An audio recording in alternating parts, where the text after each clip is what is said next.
aunty Tihar कस्तो हुँदैछ त एकदम आन्टीलाई एकदमै रमाइलो ल हामी चाहिँ अब तिहार सकेर अब बेलुका यसो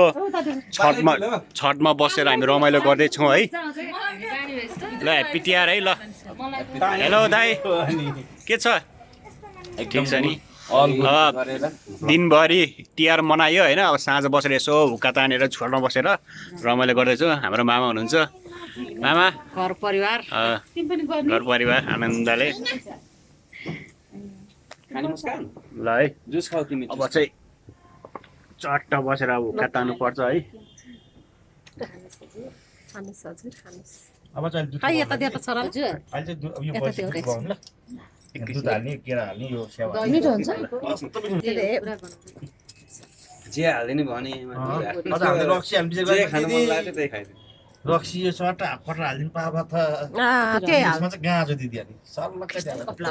केही हुँदैन क्या तर मजा आउने चाहिँ क्या हुक्का तान्नलाई है ल दाइ एक सर्ट तान्नु हामी चाहिँ के भिना चाहिँ हामी खाना गएको चाहिँ सबैजना गाजा हालेर छेउ छेउ पुरा जाऊ न पुच्चिने टाँसिनु नआऊ झुला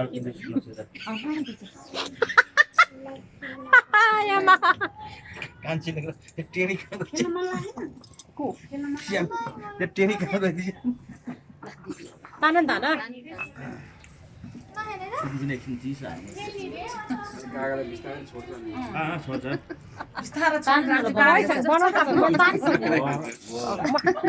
अब उस्तै भएर भोलि भन्दै हिजो राति नसुते दिनभरि मासु खायो होइन त्यही भएर अहिले चाहिँ मिठो शीतल हुन्छ जाने चाबी पनि छोड्दा छैन कस्तो चाबी लिएर गयो होला हो नि ताई न उसको भैली देउसी भैली हाम्रो